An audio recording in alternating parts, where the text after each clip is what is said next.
자, 지난 시간에 한 거를 잠깐 질문을 좀 해보겠습니다. 지난 시간 한 내용을 저희가 어느 정도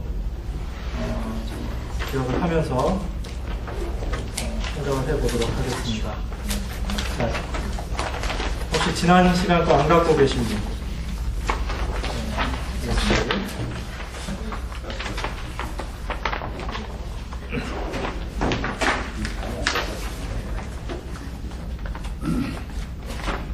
자, 지난 시간에 우리가 사도신경의 내용에 있어서 조금 기독교에서, 개신교에서 쓰는 것하고 그 다음에 카톨릭에서 쓰는 게 좀 다르다고 말씀을 드렸습니다. 그죠? 그래서 그 내용에서 크게 한 4가지 정도가 차이가 난다라고 말씀을 드렸는데 그 4가지를 한번 우리 기독교, 그 다음에 카톨릭 4가지 기억나시는 대로 아무나 좋습니다. 앞에서 얘기하면 더 좋고. 자, 어떤 게 달랐죠?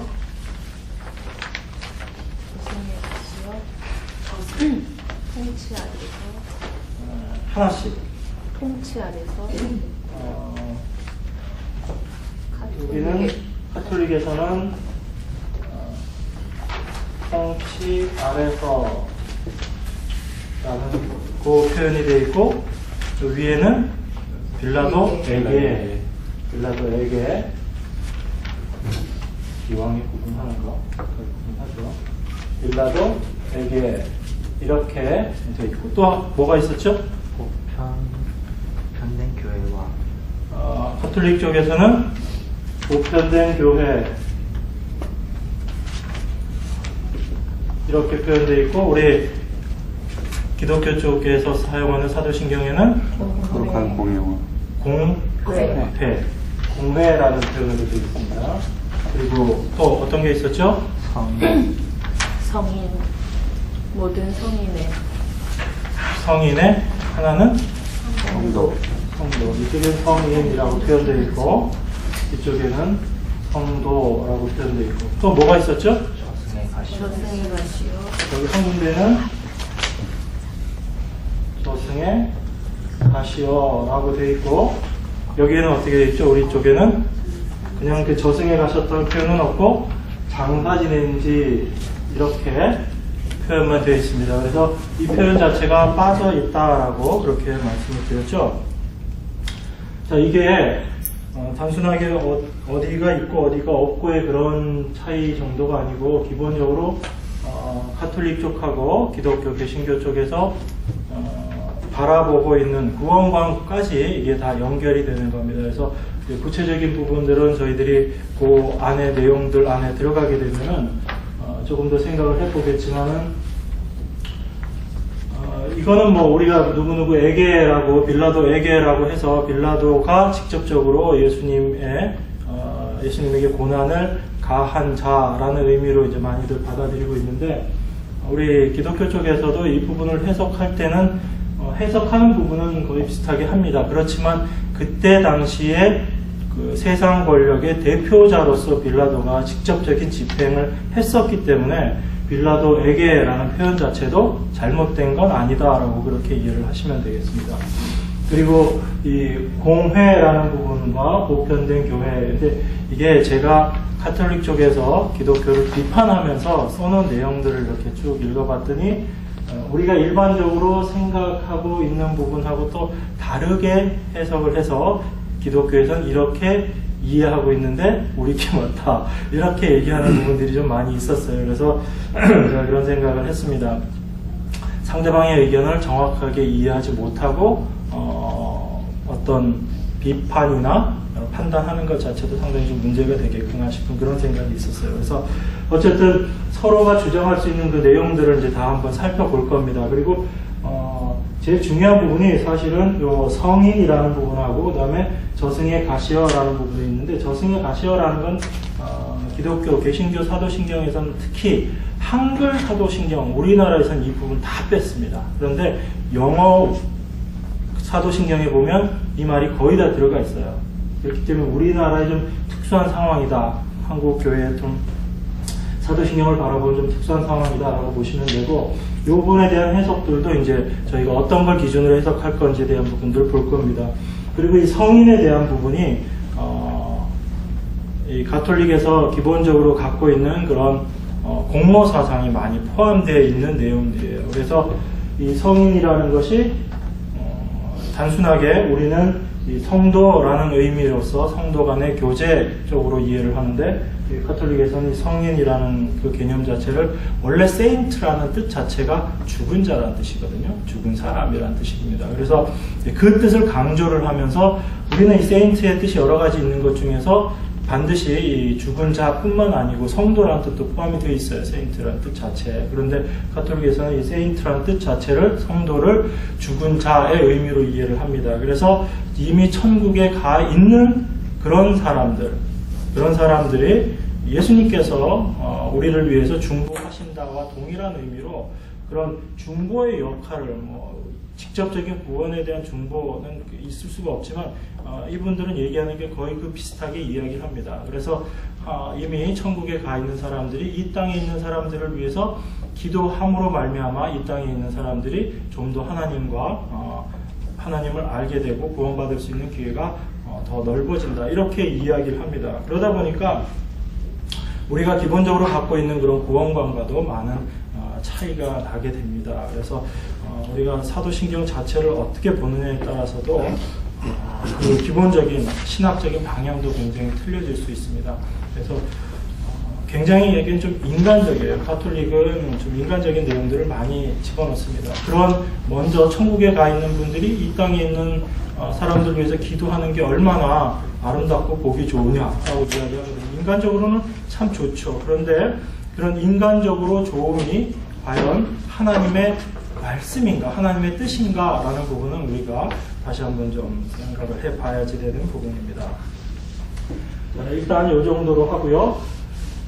자, 여러분들이 성경에서 중요하다라고 생각하는 것들이 어떤 게 있습니까?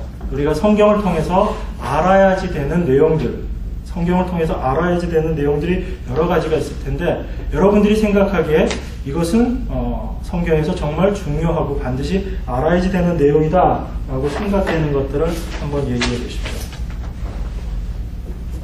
앞에서부터 할까? 고개 숙이고 눈도 안 마주치려고 그러죠, 아주. 자, 한번 얘기해 볼까요? 편하게, 정답 내가 틀렸다는 얘기 안 할 테니까 편하게 얘기해 보세요. 성경에서 제일 중요하게 얘기하고 있는 게 어떤 게 있을까요? 여러 가지들이 있을 텐데. 예수님 다시 오신다. 응? 예수님 다시 오신다. 다시 오심, 재림하심. 자, 또 뭐가 있죠? 목사님들, 성님들 말씀하셔도 됩니다. 네? 창조주 하나님. 네, 창조주 하나님. 하나님이 창조하셨다. 창조주 하나님. 또? 죄. 네? 죄. 네. 조금 좀 뜬금없이 죄라고 내려놓으니까 뭔가 좀 이렇게 보태지면 더 좋을 것 같지만, 그래도 죄가 뭐인지에 대해서 성경은 이야기하고 있습니다. 그죠? 또 뭐가 있죠? 예수님. 네. 예수님에 대해서 성경은 계속 이야기하고 있습니다. 또 구원. 네. 또 뭐가 있죠? 네, 부활. 네, 이게 뭐 신났어요, 그죠? 심판도 나오고. 네, 많이 있을 수 있습니다, 그죠? 자, 지금까지 여러분들이 쭉 이야기한 내용들, 지금 우리가 쭉 중요하다고 생각하는 내용들을 다 어느 정도 이야기했습니다, 그죠? 그럼 이 내용들이 여러분들이 지난주부터 공부를 시작한 사도신경에 이 내용들이 다 있을까요, 없을까요? 이 중에 혹시라도 없는 것, 여러분들이 중요하다고 생각했던 것 중에 없는 것 있나요? 다 있죠, 그죠? 사도신경이 문장으로 따지면 12문장밖에 되지 않지만 그 12문장에 우리가 성경에서 중요하다고 이야기하는 것들을 다 포함시키고 있습니다. 그렇기 때문에 사도신경이 우리가 사도신경을 꼭 공부를 해야지 되는 이유 중에 하나다라고 볼 수가 있습니다. 제가 오늘 나눠드린 거 사도신경 강의 2에서 첫 번째 페이지에 보면 하이델베르크 요리문답 22번을 제가 집어넣어놨죠. 그죠? 자, 우리 수연이가 한번 그 요리문답 22번을 한번 읽어봐 주실래요? 그리스도인이 반드시 필수적으로 믿어야 하는 것이 무엇입니까? 예. 복음 안에서 우리에게 약속된 것 전부를 믿어야 합니다. 그것은 사도신경 안에 잘 요약되어 있는데 사도신경을 일반적으로 의심할 수 없는 기독교 신앙을 요약한 조항들입니다. 네. 우리 하이델베르크 요리문답에 보면 22번에 이 내용이 나와 있습니다. 그래서 우리 그리스도인들이 무엇을 믿어야 하는가, 반드시 믿어야 되는 것이 무엇인가에 대해서 질문을 하면서 그 내용들이 다 어디에 들어가 있다? 사도신경에 아주 잘 요약이 되어 있다. 이렇게 이야기하고 있어요. 그래서 저희들이 사도신경을 공부를 하는 것입니다. 중간중간에 기본적인 내용들을 다시 한번 쭉 훑어보겠지만 사도신경은 크게 봤을 때 세 가지 내용 단위로 나누어 볼 수가 있습니다.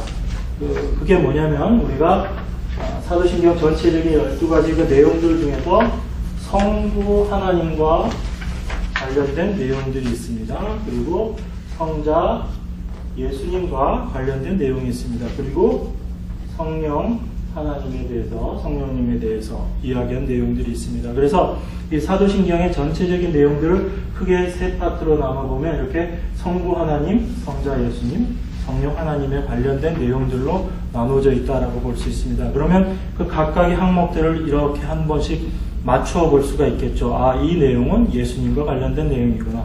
이 내용은 성령님과 관련된 내용이겠구나. 이것은 성부 하나님과 관련된 내용이겠구나 하는 부분들을 우리가 정리해 볼 수 있습니다. 그 내용들은 우리가 전체적인 것 이제 쭉 정리하고 나서 구체적으로 한번 이렇게 나눠보도록 하고요. 오늘은 너무 서론이 길어지면 안 되기 때문에 첫 번째 내용, 본론에 관련되는 첫 번째 내용으로 들어가도록 하겠습니다. 사도신경 제일 첫 번째 문장이 어떻게 되어 있죠? 전능하사 천지를 지으신 하나님 아버지를 내가 믿사오며 이렇게 되어 있습니다. 사도신경은. 그래서 오늘 이 전능하사 천지를 지으신 하나님 아버지를 내가 믿사오며에 해당하는 내용들을 최대한 열심히 해서 마무리를 해보도록 하겠습니다. 제가 이 사도신경 강의를 처음 하는 거기 때문에 시간 안배를 어떻게 해야 될지 아직까지도 좀 혼란스럽습니다. 그래서 하면서 이번 강의가 끝나면 다음번에 할 때는 좀 더 잘 정리해서 할 수 있지 않을까 싶습니다. 자, 전능하사 천지를 지으신 하나님 아버지를 내가 믿사오며 라고 했을 때 우리가 이 문장 안에서 나누어서 몇 가지 내용으로 나누어서 생각해 볼 수 있습니다. 그래서 첫 번째는 천지를 지으신 전능하신 하나님에 대해서 우리가 생각해 볼 수 있겠죠. 그리고 그 하나님을 우리가 아버지라고 하는데 그 하나님을 아버지라고 하는 그 의미에 대해서 우리가 생각해 볼 수 있습니다. 그리고 마지막으로 내가 믿사오며에 대한 내용입니다.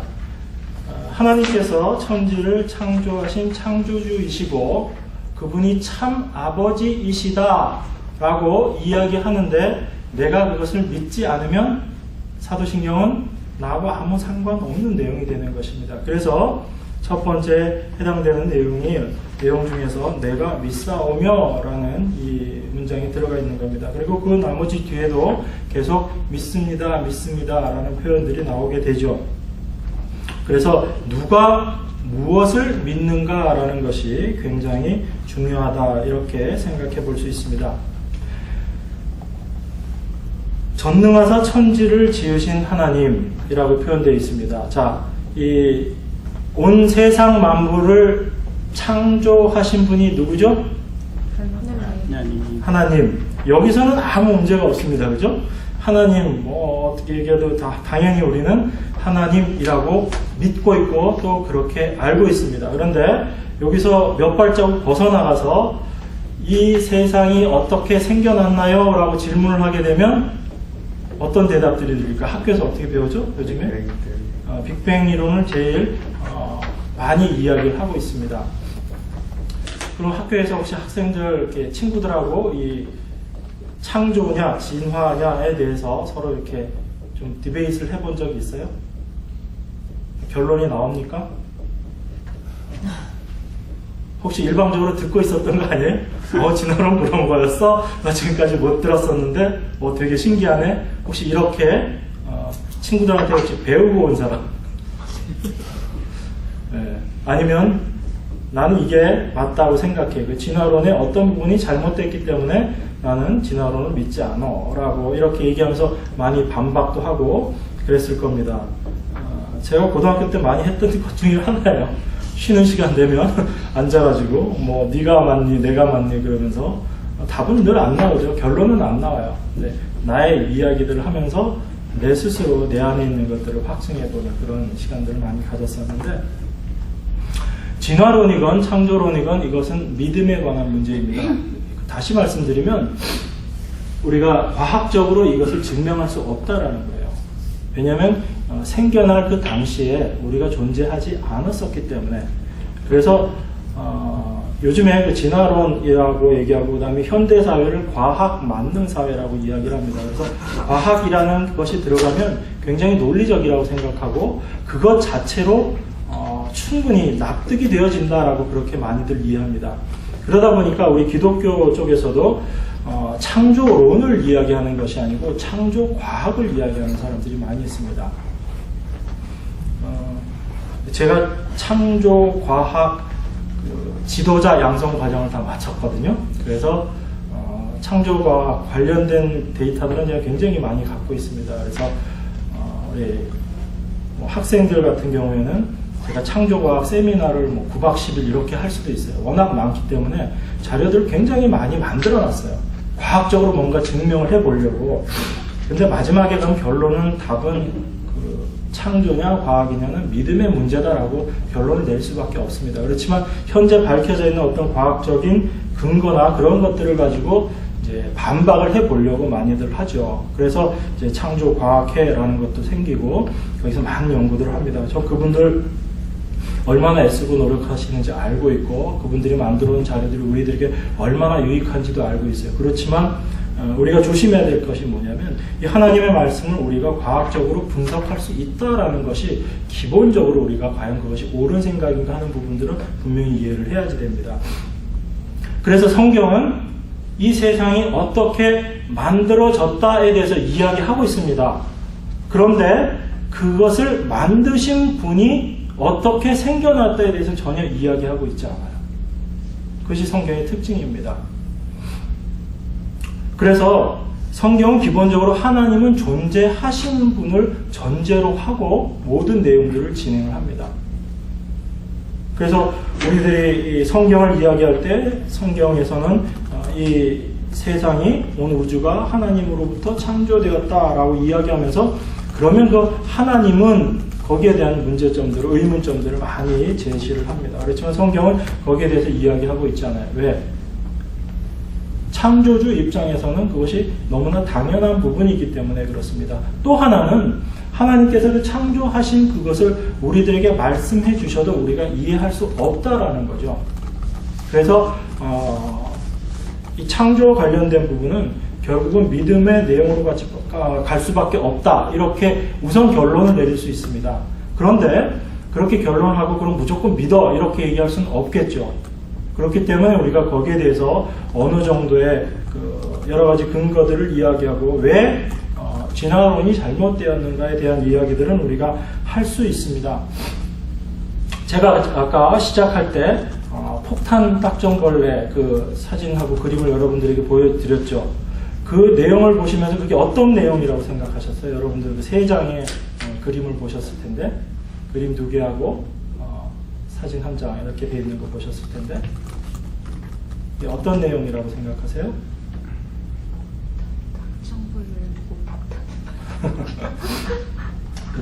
폭탄 딱정벌레라는 게 왜 그런 이름이 붙여졌냐면 자기를 외부의 적으로부터 보호하기 위해서 외부의 그 적이 자기에게 오면 몸속에 있는 성분들을 섞어서 폭탄처럼 이렇게 확 분출하게 돼 있어요. 그래서 그 제일 마지막 사진 보면 그 꽁무니 쪽에서부터 뭔가 이렇게 확 분출되는 그 사진 그림이 있었죠, 그죠? 기억나세요? 첫 번째는 그림으로 해서 한쪽에 과산화수소 몇 프로, 이쪽에 뭐 다른 거 몇 프로 이렇게 되어 있었고, 가운데 그림에는 이 두 가지가 혼합되는 그런 내용이 되어 있습니다. 제가 이거 쭉 공부하면서 본 것 중에 재미있는 거에서 제가 이거는 보여드린 거였는데, 그게 뭐냐면 진화라는 것을 생각할 때, 진화라는 것은 어쨌든 점진적인 발전 과정이죠, 그죠? 그렇게 해서 뭔가 완성된 모습으로 이루어진다라고 이렇게 되어 있는데, 이 폭탄 딱정벌레를 예로 들면 진화라는 부분들이 얼마나 논리적으로 문제가 있는가라는 부분들 생각하고, 하나님께서 어떻게 창조하셨는가에 대한 부분들을 더 우리가 이해하기가 쉽습니다. 다른 많은 이유들도 있지만, 구조적으로 이 두 가지 성분이 몸 안에서 합쳐지게 됨으로 말미암아 이 딱정벌레가 그런 폭발을 하는 그런 기능을 갖게 되는 거거든요. 그러면 진화 과정 속에서 과연 이 두 가지 성분이 몸 안에서 생겨나면서 과연 이 딱정벌레가 폭발하지 않고 현재 모습을 그대로 갖추면서 이런 두 개의 성분을 몸속에 따로 갖고 있으면서 진화의 과정들을 과연 밟을 수 있었을까 한번 좀 생각해 보는 겁니다. 아주 단순한 부분이에요. 왜냐하면 그 과정 속에서는 이미 진화라는 것은 낮은 데서부터 더 발전된 모습으로 올라가는 거죠. 그죠? 그래서 최종 완성체인 이 폭탄 딱정벌레보다 더 진화되기 이전, 더 밑에 단계에서는 여기에서는 완전히 그 성분들이 분화되어 있었겠지만, 이것이 진화 더 아래 단계에 들어가면 이것이 완전히 이렇게 나눠져 있지 않고 혼재되어 있는 그런 상황을 우리가 가정을 해볼 수 있죠. 그러면 그런 혼재되어 있는 상태 자체는 존재할 수가 없는 거죠. 따로 되어 있는 상태로서는. 왜냐하면 이미 이렇게 되는 순간에 여기서는 분출이 일어나 버리고 폭발이 일어나 버리기 때문에 이 과정으로 정상적으로 갈 수가 없다라고 그렇게 이야기를 합니다. 그래서 창조과학 하시는 분들이 많이 공부하시면서 이런 것들까지 예로 다 드러났어요. 그래서 제가 이거 보면서 참 재미있게 예를 드셨구나 그 생각을 해서 제가 그 사진을 보여드린 겁니다. 그래서 하나님께서는 그 완벽한 모습으로 그 개체가 활동할 수 있는 완벽한 모습으로 창조하셨다라는 것을 반증으로 우리가 얘기할 수 있는 그런 하나의 예였거든요. 그래서 제가 그것을 보여드렸습니다. 자, 그래서 우리가 하나님께서 이 세상 천지를 창조하셨다라고 그렇게 이야기를 합니다. 그래서 우리가 창조론과 진화론에 관한 더 깊이 있는 내용들은 여러 가지 도서들이나 그런 부분들이 있으니까 참조를 해보시면 되고요. 결론적으로 이야기하면 이렇게 얘기하시는 분들이 많습니다. 그래, 그러면 진화의 과정들을 거쳤다고 치자.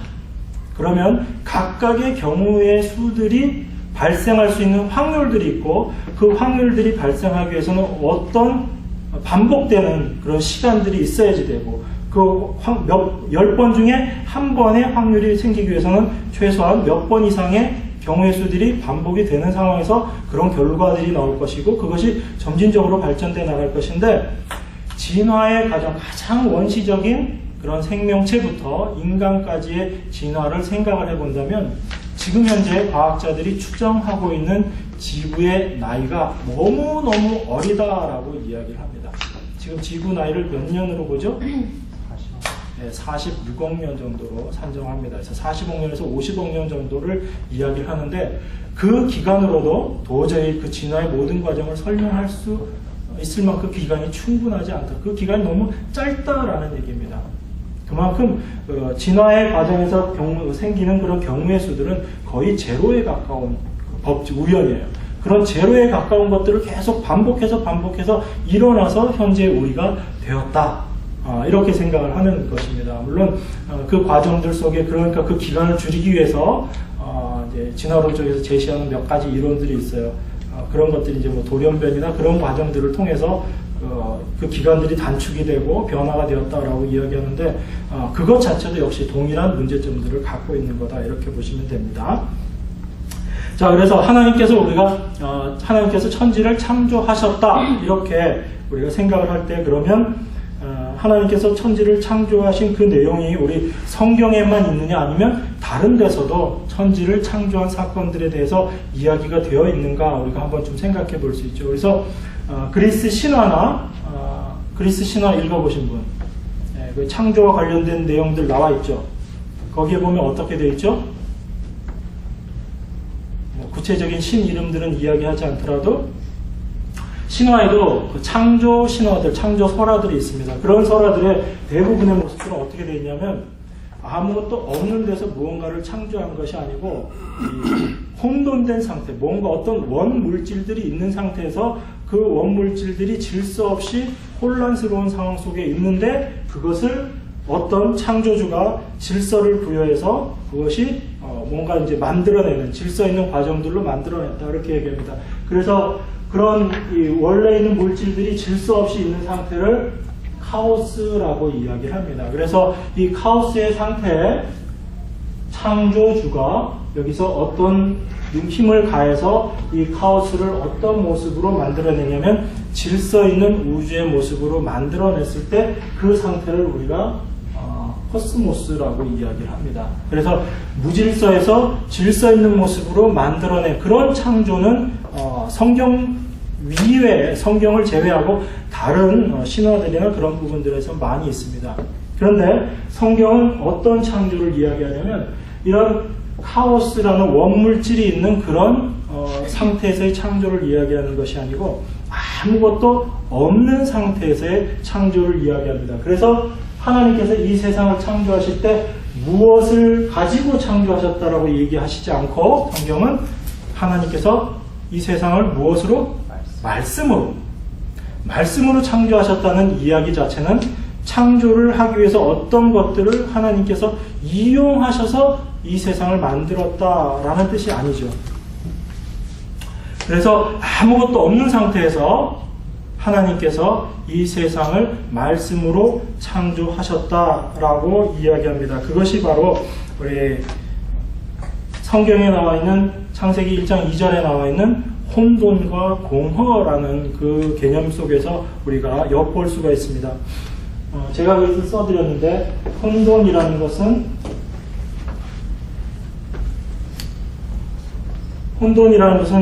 히브리 말로 이게 토후입니다. 제가 히브리어로 쓰지는 않겠습니다. 한국말로 그냥 쓰겠습니다. 왜냐하면 서로 불편하기 때문에. 자, 이 히브리어 혼돈, 토후라는 것은 영어로 이야기하면 뭐가 되냐면 formlessness. 무슨 뜻이죠? 말 그대로 formlessness죠. 그죠? 그래서 아무런 형상이 없는 상태. formless가 요 상태를 우리가 혼돈이라고 이야기를 합니다. 그 다음에 단지 혼돈의 상태만 이야기를 하게 되면 우리가 여기서 그 신화에서 일반적으로 이야기하는 카오스의 상태를 생각해 볼 수 있습니다. 그런데 성경은 거기에 덧붙여서 어떠하다고 되어 있냐면 공허라고 이야기합니다. 히브리어로 보후라고 되어 있는데 이건 emptiness입니다. 혼돈할 뿐만 아니고 아무것도 없다. 그렇기 때문에 이것은 뭔가 이렇게 복잡한 의미에서의 혼돈이 아니고 여기서의 formless니까 어떤 형태나 그런 것들이 아무것도 없다라는 뜻입니다. 그리고 그 안에 어떤 내용물도 존재하지 않았다라는 이야기입니다. 이 상태 속에서 하나님께서 창조를 하셨습니다. 그래서 하나님께서 천지를 창조하시고 나서 하늘과 땅만 있는 상태에서 보니까 어떤 것들도 없는 그런 상태였다는 얘기입니다. 거기서 하나님께서 계속되는 창조의 과정들을 이어가셨다라는 게 창세기 1장 1절 2절을 통해서 성경이 이야기하고 있는 것입니다. 그러니까 무언가 어떤 것이 있어서 하나님께서 그것을 재료로 해서 창조하신 것이 아니고 아무것도 없는 상태에서 하나님께서 말씀으로 창조하셨다라고 이야기합니다. 히브리서 11장 3절에 보면 이렇게 표현하고 있습니다. 믿음으로 우리는 세상이 하나님의 말씀으로 지어졌다는 것을 깨닫습니다. 보이는 것은 나타나 있는 것에서 된 것이 아닙니다. 이렇게 되어 있습니다. 요 말씀이 정확하게 이해가 되시죠? 저희 표준세 번역은 그래도 쉽게 해석을 써놨는데 개역 성경에 보면 이 부분이 좀 무슨 말인가 조금 혼란스럽게 쓰여 있어요. 그래서 믿음으로 우리는 세상이 하나님의 말씀으로 지어졌다는 것을 깨닫습니다. 우리 눈에 보이는 것들은 나타나 있는 것으로 된 것이 아닙니다. 이 말이 무슨 말인지 아시겠죠? 우리 눈에 이렇게 보이는 것들, 이런 것들은 이 만들어진 것, 이런 것들이 뭔가 나타나 있는 것, 우리가 눈으로 볼 수 있는 그런 것들로 인해서, 이미 드러나 있는 어떤 것들로 인해서 만들어진 것이 아닙니다의 의미예요. 그렇기 때문에 이 11장 말씀 자체가 바로 하나님께서 아무것도 없는 상태에서 말씀으로 이 세상을 창조하셨다라는 것을 반복적으로 이야기해주고 있는 것입니다. 그래서 우리는 첫 번째, 전능하사 천지를 지으신 하나님, 그래서 그 하나님이 어떤 분이다라는 것에 대해서 잠깐 생각을 해봤습니다. 우리가 기본적으로 이 사도신경을 좀 더 깊이 있게 공부를 하려면 삼위일체에 관한 부분들도 같이 다루어줘야지 됩니다.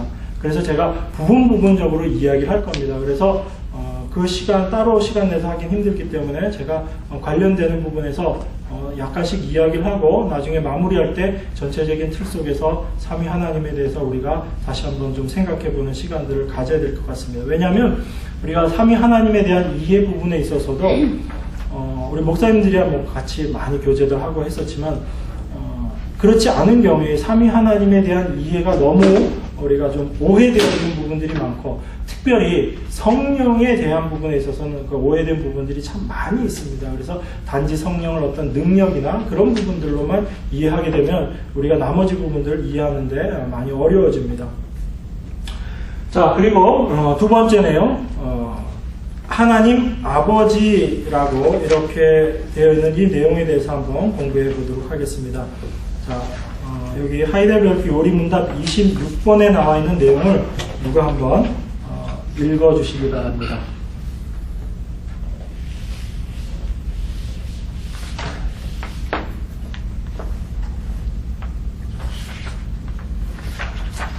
전능하사 천지를 만드신 하나님 아버지를 내가 믿사오며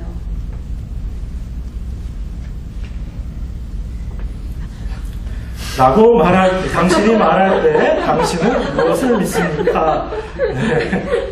끝까지 읽어주셔야죠. 시간이 없기 때문에 제가 읽겠습니다. 자, 우리가 전능하사, 사도신경에서 전능하사 천지를 만드신 하나님 아버지를 내가 믿사오며 라고 말할 때 당신은 무엇을 믿습니까? 라고 이렇게 질문을 했습니다. 거기에 대한 문답의 답이 이렇게 되어 있습니다. 영원하신 우리 주 예수 그리스도의 아버지를 믿습니다. 그는 무로부터 하늘과 땅과 그리고 그 속에 있는 모든 것을 만드셨고 그의 영원하신 뜻과 섭리로 만물을 붙드시고 섭리하시고 그의 아들 예수 그리스도 때문에 나의 하나님 나의 아버지로 믿습니다. 그리고 나의 영혼과 육체에 필요한 모든 것을 공급하여 주실 것을 아무 의심 없이 믿습니다. 한 걸음 더 나아가서 이 눈물의 고통 속에서 그가 나에게 보내는 무슨 악한 것일지라도 그것을 선으로 바꾸어 주실 것을 믿습니다. 왜냐하면 그분은 능력이 있고 전능하신 하나님이시며 신실하시며 그렇게 하시기를 원하시기 때문입니다. 이렇게 되어 있습니다. 참고로 하이델베르크 요리문답은 언제 완성됐냐면 16세기 후반에 쓰여진 그 내용들입니다. 그렇기 때문에 이 내용 속에는 우리 개혁주의, 개혁신앙의 어떤 그 종교개혁을 했던 그런 믿음의 선배들의 생각들과 신앙과 그 모든 것들이 이 안에 다 녹아 들어가 있어요. 그래서 특별히 그 종교개혁을 하면서 가톨릭이 기존에 잘못되어 있었던 많은 부분들에 대해서 잘못을 지적하면서도 이 사도신경을 그대로 가지고 왔습니다. 그러면서 그 사도신경이 어떤 의미인가를 다시금 그 종교개혁적 시각에서 다시 한번 이것들을 정리를 하면서 사도신경의 내용들을 깊이 있게 다뤄놨습니다. 그래서 우리 믿음의 선배들이 사도신경을 어떻게 이해했는가를 보는 하나의 단면이 하이델베르크 요리문답입니다. 그래서 특히 이제 우리 김성국 목사님 사도신경 강좌 내용을 보면은 이 하이델베르크 요리문답 내용을 가지고 잘 설명해 놓으신 것들이 있습니다. 그러니까 여러분들이 더 필요하신 부분들은 책을 참조를 하시면 되고요. 기본적으로 저희들이 이제 다룰 수 있는 시간이 많지 않기 때문에 그 핵심적인 내용들만 제가 말씀을 드리도록 하겠습니다. 전능하사 천지를 만드신 하나님 아버지를 내가 믿사오며 라고 했을 때 과연 우리가 무엇을 믿는가 라고 했을 때 첫 번째 내용이 하나님께서 하나님께서 이 천지를 창조하셨다라는 사실을 우리가 첫 번째로 믿을 수 있다라고 그렇게 되어 있습니다. 그리고 그 다음으로 생각할 수 있는 것이 뭐냐면 바로 예수 그리스도께서 그 천지를 창조하신 하나님을 나의 아버지라고 하셨는데 그 예수 그리스도로 말미암아 우리도 그 하나님을 동일하게 아버지라고 부를 수 있게 되었다라는 것입니다. 자, 이 부분을 잠깐만 우리가 좀 생각을 해보도록 하겠습니다. 예수님께서 이 땅에 오셔서 사역을 하시면서 나의 아버지 하나님을 아버지라고 표현을 했습니다. 그때 당시에 예수님께서 이 땅에 오셨을 당시에 예수님께서 그 하나님을 아버지라고 불렀던 것 자체는 굉장한 사건이죠. 왜냐하면 예수님이 당신의 육신의 아버지 요셉을 아버지라고 불렀으면 아무 문제가 없습니다. 그죠? 아무 문제가 없어요. 그런데 예수님께서 그때 당시에 이스라엘 백성들이, 이스라엘 사람들이 알고 있었던 전지전능하시고 절대자이시며 창조주이시고 뭐 여러 가지 표현들이 있죠. 이 분을 이스라엘 백성들은 이렇게 이해하고 있었어요. 물론 구약의 몇몇 구절에 보면 이 하나님을 아버지라고 표현되어 있는 부분들이 있기는 있습니다. 그렇지만 일반적으로 이스라엘 사람들이 그 하나님에 대해서 갖고 있는 생각들은 이런 생각들이었거든요. 그런데 예수님이 오셔가지고 뭐라고 얘기하셨냐면 너희가 알고 있는 이 분이 누구다? 내 아버지야 라고 그렇게 예수님께서 말씀하신 겁니다. 그렇기 때문에 예수님께서 그 하나님을 아버지라고 말씀하신 것은 단순히 그냥 아버지라는 의미를 뛰어넘어서 더 큰 의미가 있다라고 우리가 생각해 볼 수 있죠. 가장 단순하게 생각해 볼 수 있는 게 이분을 예수님께서 아버지는 밑에 써놓으니까 좀 그러네요. 그죠? 그래서 요셉도 좀 지우고 이분을 이 하나님을 아버지라고 예수님께서 부르시는 그 상황 속에서 예수님은 어떻게 되죠? 아버지니까 예수님은 아들이 되는 겁니다. 그러면 아버지와 종이 아니고 아버지와 아들 관계에서 이 아버지는 누구죠? 어떤 분이죠? 하나님이세요. 그죠? 창조주이시고 전지전능하시고 이스라엘 백성들을 지금껏 인도해 오셨던 그 분이고 그리고 말씀 속에서 그들에게 메시아를 보내주시기로 약속하신 분이시거든요. 그런데 그 분을 예수님께서는 아버지라고 호칭하심으로 말미암아 이 예수님께서 하나님을 아버지라고 부르는 순간에 예수님 자신이 바로 그 하나님의 아들이심을 나타낸과 동시에 또 어떤 결과가 생기는 거죠? 예수님 자신이 바로 하나님이시다라는 것을 얘기하는 이 한마디 속에서 예수님께서 나의 아버지라고 표현하는 그 한마디 속에서 우리는 이런 내용들을 같이 생각해 볼 수 있는 겁니다. 그렇기 때문에 유대인들이 예수님께서 그 하나님을 아버지라고 했을 때 신성모독이라고 이야기할 수밖에 없었고 이 말 자체가 자기 인간인 그들이 보기에는 인간이었던 예수가 하나님이라고 이야기하는 그런 신성모독의 죄를 범한다라고 그렇게 할 수밖에 없었다라는 겁니다.